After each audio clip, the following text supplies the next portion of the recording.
Hello, here's the news at this hour on Tstv. I am Mopola Fatekala. Here are some of the headlines. NECA calls for urgent economic recovery efforts. HAKEEM ALAO hails MAKINDE over successful inauguration of AMOTEKUN. Biden to announce cabinet picks on Tuesday, and in the water sports, FIFA lists Nigerian reps for 2023 Women's World Cup. And now, the news in details. The Nigeria Employers Consultative Association (NECA) has called for an urgent economic recovery effort in view of the gross domestic product (GDP) data released by the National Bureau of Statistics (NBS). NECA's Director General, Dr. Timothy Olawale, who made the call in a statement on Saturday, said that the data confirmed that the nation had entered recession.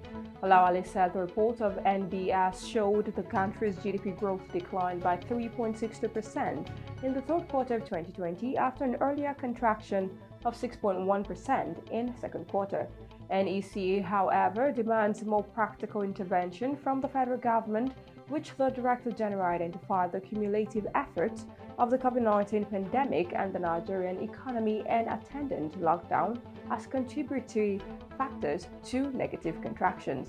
He noted that with the high level of inflation and unemployment rate, reducing the exchange rate of the naira and other macroeconomic indices, there were a need for urgent reevaluation and reassessment of the government's economic policies. Minister of Aviation, Senator Hadi Sirika, has received the first batch of 3 training aircraft for the Nigeria College of Aviation Technology (NCAT) Zaria. Sirika, who disclosed this on his Twitter handle on Sunday, added there was no better aviation safety than having well-trained, proficient aviators. According to him, training will now be more efficient, faster, and cheaper. Reports, however, said that NCAT was designed to be a training center for Nigerian and African pilots, aircraft maintenance engineers, and navigation aid technicians, adding that it subsequently created a flying school, air traffic services and communication school, and aeronautical, electronics, and telecommunications school to meet its objectives. Footage relayed on Saturday at the Lagos panel of inquiry by the Lekki Concession Company (LCC) has revealed that trucks of Nigerian Army actually arrived at the Lekki toll gate, Lagos State, before the shooting of unarmed EndSARS protesters began on the evening of Tuesday, October 20th, 2020. The video presented at the Judicial Panel of Inquiry and Restitution of Lagos State Government investigating police brutality and extrajudicial killings revealed several trucks conveying army officers arriving at the Lekki toll at about 6:43 p.m. on Tuesday, October 20th, before the shooting of unarmed EndSARS protesters at the protest venue. Reports from the live broadcast of the incident indicated that the light at the toll gate was put off to cover up the crime, but some youths braved it to record the shooting as the guns sounded and the bullets sprayed. Meanwhile, proceedings at the investigation panel showed that the applied logic of government agents to cover up the facts of the incidents are becoming weak as the realities bear gradually being revealed. Intimidation and volunteers of dubious fact-finding agents ordering people with evidence of death to come forward promising financial rewards will soon backfire as the violent actors are beginning to admit their involvement after earlier denial of participation. Engineer Yedele HAKEEM ALAO, chieftain of Alliance for Democracy (AD), has congratulated Governor of Oyo State, Engineer Seyi Makinde, on the successful inauguration of Western Nigeria Security Network (WNSN) Corps AMOTEKUN. The AD governorship candidate, in a statement by spokesman Omotayo Yoda, stated that the official inauguration of the commission of the Corps at the end of their recruitment and training was timely and coming at a time when the morale of federal police had been down as a result of the ugly, sad, and pitiful experience they had during the EndSARS protest. Engineer HAKEEM ALAO said the AMOTEKUN Corps would have a great work to do now so as to stand in for the police till they fully come back to work, adding that they had a great ground to cover now in securing the state. He, however, charged the management, the commanders, and the Corps members to diligently and patriotically responsible in discharge of the duties, advising them not to use the position and the security outfit to victimize or terrorize the people they were to protect and secure, as echoed by Governor Makinde during the commissioning. The Chief Medical Director of the University College Hospital Ibadan, Professor Jesse Abiodun Otegbayo, disclosed that in order to curb medical tourism, Nigeria tertiary hospitals need advanced technologies to make diagnosis faster and to treat patients better.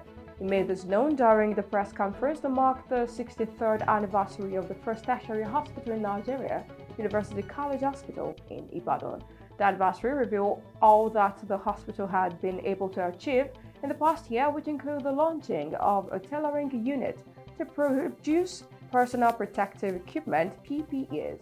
Professor Otegbayo, while speaking on the occurrence of a second wave of COVID-19 across the world, disclosed that UCH had not yet recorded such, but he also added that concerning the suspected cases of yellow fever being discovered across the country, UCH had not yet recorded any case as well.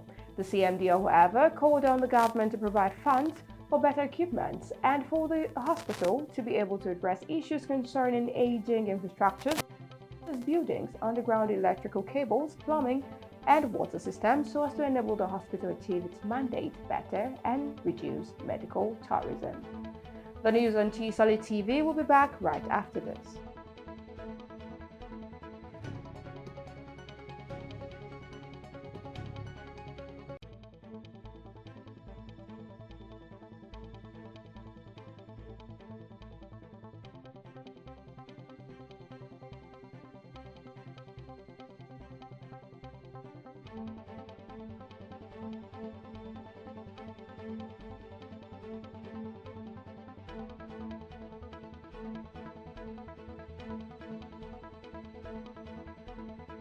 Welcome back, and after some foreign stories, United States President-elect Joe Biden will name his first cabinet picks on Tuesday, his chief of staff said, even as Donald Trump clung onto unsubstantiated claims of fraud despite growing dissent from within his own party. Biden has pushed ahead with preparations to assume the presidency on January 20th, regardless of Trump's bid to undo the results of the November vote. Several United States news organizations reported that the president-elect will nominate seasoned diplomat and longtime aide Anthony Blinken as Secretary of State. Biden also said last week he had already decided his pick for the key position of Treasury Secretary. United States media also widely reported he will name Linda Thomas-Greenfield, who served as Assistant Secretary of State for Africa under President Barack Obama, as his United Nations ambassador, among others. Ethiopia's prime minister has given forces in the northern region of Tigray 72 hours to surrender as government troops advance on the capital. Mikel Abiy Ahmed told Tigrayans leaders they were at a point of no return. Tigray People's Liberation Front, TPLF, which controls the mountainous region, has vowed to keep fighting.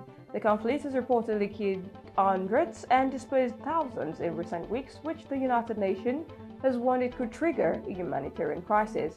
However, earlier, the Ethiopian military warned Mikel's 500,000 residents that the army would encircle the city and attack it with artillery fire. And now moving on to the exciting world of sports, FIFA has pre-selected 2 Nigerian referees to officiate at the 2023 Women's World Cup to be hosted by Australia and New Zealand. A total of 156 referees and assistant referees from all over the world are candidates to officiate at the Women's World Cup in Australia and New Zealand. The 23 Women's World Cup, the 9th edition of the tournament, is expected to be played in 12 cities across both countries from July 10th to August 20th. FIFA picked Ndidi Madu as a referee for the tournament, along with 7 others from Africa, which includes Salima Mukasanga, Rwanda, Lydia Abebe, Ethiopia, Maria Rivette, Mauritius, Batra Kobalbi, Morocco, and Dosab Ganoati, Tunisia, among others. Daniel Medvedev fought back to beat United States Open champions Dominic Thiem and wins the biggest title of his career at the ATP Finals in London. The Russian dug deep to claim a 4-6, 7-6, 7-2, 6-4 victory over World Cup 3 Thiem at the O2 Arena. Thiem led the second set tie break by Medvedev reeled off 7 points in a row to force a decider and came through a tight final to ensure victory. The 24-year-old will finish fourth in the world rankings and is said to be the only player to beat 3 highest-ranked players at the season-ending event, following his earlier victories over Novak Djokovic and Rafael Nadal. And with that, we come to the end of the news. Here is a recap of the major headlines. NECA calls for urgent economic recovery efforts. HAKEEM ALAO hails MAKINDE over successful inauguration of AMOTEKUN. Biden to announce cabinet picks on Tuesday. And in the world of sports, you heard FIFA lists Nigerian referees for 2023 Women's World Cup. Please do not forget to always adhere to COVID-19 safety measures. The news was compiled by Hope Chijoke. I am Mobola Fatekale. Good day and thank you for watching.